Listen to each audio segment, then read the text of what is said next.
ያቺኛቱም ልጅ ከመውለድ ተስፋ ስቆርጥ ጊዜ ወደ አረብ ሀገር ስደት መጣች ማለት ነው። ይቺኛቱም ወደ 10 ዓመት ከሰራች በኋላ ቤቱንም ከሰራች በኋላ ወደ ሀገሯ ገባች። ከባሏ ጋር ተገናኘች። ሰርግም ተደገሰ።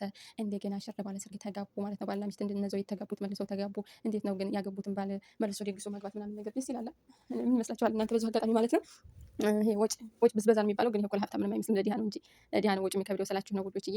እና አሰላሙ አለይኩም ወራህመቱላሂ ወበረካቱ ውድ የቻናል ቤተሰቦች እንዴት ናችሁ? ከኔ ጋር አልሐምዱሊላህ። ዛሬ በቀደም የጀመርኩትን ቪዲዮ ማለት ነው በመካከል ስለተቋረጠብኝ ጨርሰው መጥቻለሁኝ። የባልና ሚስት ሐላሉን ፈዕዳ ሐላሉን ሐራም አድርጋ ሐላል የሆነለትን ደግሞ ሐራም ያደረገችበትን ሚስት ታሪክ ይዤላችሁ ነው የመጣሁት ማለት ነው። በነገራችን ላይ ታሪኩ ውሸት አይደለም። እኔ ውሸት ይዤ አልመጣም። ግን እኔ ሰዎች መግለጽ አልፈልግም ማለት ጥሩ አይደለም። አንደኛ ይሄን ታሪካቸውን ሳወራ እኔ ስላልነገርኳችሁ ደስ አይልም ማለት ነው። ግን እኔ ይሄን የማስተላልፍላችሁ ይሄን ታሪክ ማስተላልፍላችሁ እናንተ የሷን ታሪክ ሰምታችሁ እናንተም የሷን አይነት ጥፋት እንዲያታጠፉ ስላችሁ ነው ማለት ነው። ስለዚህ ምን ተፈጠረ?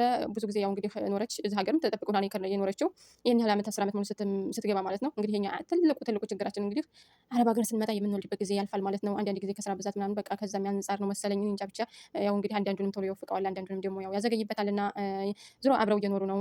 ባልና ሚስት አንድ ላይ ተገናኝተው አብረው እየኖሩ ነው ማለት ነው። ግን መውለድ የሚባለው ነገር እስካሁን አልተገኘም። ሐኪም ያልሄዱበት ቦታ የለም ማለት ነው። ያልተመረመሩበት ቦታ የለም። ሐኪም ቤት እየሄዱ ማለት ነው። ባልም ሚስትም ማንኛው ነው እንግዲህ አጭሩን መሀን ሆናለች ማለት ነው። ልጅቱ መሀን ሆናለች። ግን መሀንነቱ የሱ ይሁን የሱ አይሁን እስካሁን ድረስ አልታወቀም። ውዶችዬ አንዳንድ ጊዜ ማለት ነው እኛ በጀነት እንግዲህ ከሶበርን ከታገስን አላሁ ተዓላ በጀነት አበሽሮናል አይደለ? ቀልባችንን አንዳንድ ጊዜ ሰፋ አድርገን እንሰብ ለሁላችንም ነው። ይሄን ነገር ለኔው ጨምሮ ማለት ነው። ቀልበ ጠባብ ነን። አንዳንድ ባሎቻችንን እናግባ ሲሉ ወይም አይሆንም እንላለን፣ በእኛ ገንዘብ ነው ወይ ምናምን ነገር እንላለን። ግን ደግሞ ይሄ ነገር ሐራም ከሚሰራ ይሄ ሰውዬ ሐራም ከሚሰራ ሐራም ከምትሰራማ በቃ አግባና ውለድ ብላ ብትለው ኑሮ ማለት ነው። አግባና በቃ ውለድ፣ ግን ሐራም አትስራ፣ እስከ ነው ታስጠይቀኛለህ የሚል መልስ ነበር ልጅቱ መስጠት የነበረባት። ግን አንተ እንደፈለግከው ግን ልጅ ከተወለደ የኔና አንተ ነገር ያበቃል ስላለችው እሱም ደግሞ እውነት መስሎት አምኗት ተከትሎ አከለ መጭም ሴት የላከው መጭም ጅብ አይፈራም። ሴት የላከው ጅብ አይፈራም የሚባለው ነገር እዚህ ላይ ነው ማለት ነው። የሷን ተከትሎ እንግዲህ እስከ 4 ዓመት ምናምን ብቻ የተወሰነ ጊዜ እስከ 4 ዓመት ሊሆናቸው ነው። እስካሁን ድረስ ልጅም የለም። ብዙ ጊዜ ወደ ደሴ አዲስ አበባ ምርመራ ሁለታቸውም እየሄዱ ይመረመራሉ። ችግሩ ግን ማንኛው እንደሆነ እስካሁን ድረስ አልታወቀም ማለት ነው ውዶችዬ። ስለዚህ ምናልባት እሱ መድኃኒት ሲጠቀም እዛ ጋር ችግር ፈጥሮ ይሆን ወይንስ ምን ይሆን? ብቻ ችግሩን ሚስጥሩን አላሁ ተዓላ ብቻ ነው የሚያውቀው። እንግዲህ በዛ አጋጣሚ ዱአ አድርጉላት። አንዳንድ ጊዜ መቼም እኛ መረጋጊያችን ልጅ ነው።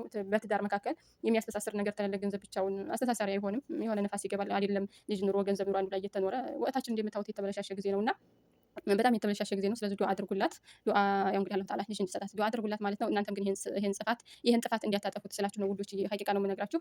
እናንተም ላይ ይሄ ጥፋት እንዳይከሰት ተጠንቀቁ። በቃ ቀልባችሁን ሰፋ አድርጉት። ይሄ እኮ ስንት ቀን ነው የምንኖረው? ዛሬ እንሙት ነገ እንሙት እኮ አናውቅም። እኛ ዝም ብለን ብቻ ገንዘብ ላይ ነው እስኪ እድሜያችን ገንዘብ ላይ ነው። ቆይ ድሃ ሆነህ ለመሞክ እኮ ተብለን እኮ እንጠየቅም ቀብር ውስጥ ስንገባ ማለት ነው። ምንድነው የሰራኸው ኸይረ ስራ የሰራኸው ምንድነው ተብሎ ስራችን ነው እንጂ የሚቀርበው እዛ ቦታ ላይ በድህነት ሞታችሁ ተብሎ ወይም ባልሽ ሌላ አግብቶብሽ ነው ወይ የሞትሽው ተብለን አንጠየቅም። ስለዚህ አንዳንድ ጊዜ እኔ ለሴቶች የማስተላልፈው ነገር ቀልባችሁን በቃ ሰፋ አድርጉት። አላሁ ተዓላ ልቦና ይስጠን። በእርግጥ በጣም ከባድ ነው፣ በጣም ፈተና ነው። ቢሆንም ግን ደግሞ ይሄ ልጅ እንግዲህ ምን ያህል ቀድር ኑሮት 2 እና 3 ማስተዳደሩን የሚለውን ነገር እንግዲህ ያን የሸሪዓውን እንግዲህ እውቀት ባለቤቶች ያወሩበትና መቼም ይሄ ሰው ሐላል ከተደረገለት ከተፈቀደለት ቢያገባ ሐላል ከሚሰራ ቢያገባ የተሳሰረ መስላችሁ ተጣግቶ ለተሳቀው ተጠይቁ በቃ